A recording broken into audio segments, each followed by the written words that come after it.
I'm Stephanie Alexander, and now that we're all at home, we're going to do lots of cooking, I know. Some of you are cooking for a family, and I am cooking just for one.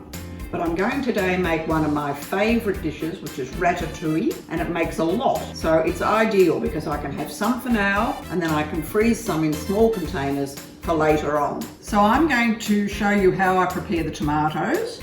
These three have been dipped in boiling water for about a minute and stripped of their skin. Give them a squeeze to get out most of the seeds. Just a rough chop, don't have to be particularly precise because these tomatoes are just going to melt into the sauce.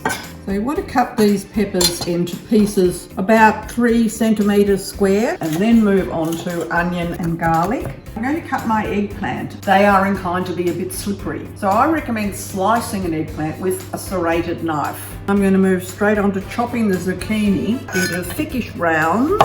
You can see the ratatouille is a very colourful, exciting dish.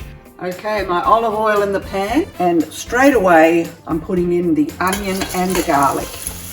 My onions have softened, in go the peppers. And I'm also going to add 2 bay leaves from the garden and a few pieces of rosemary. And then I'm going to lower the heat and cover the pot for a good 5 minutes. Okay, now's the moment to add the eggplant. So it's all going in.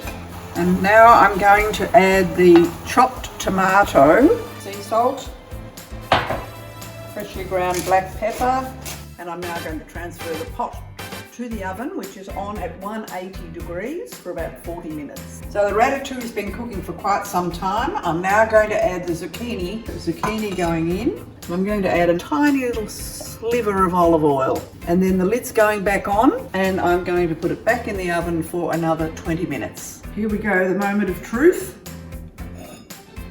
Look at that.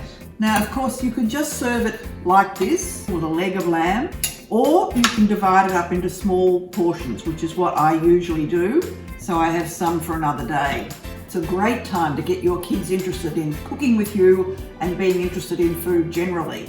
To find out more, go to the Stephanie Alexander Kitchen Garden Foundation website, and for this recipe, go to coles.com.au.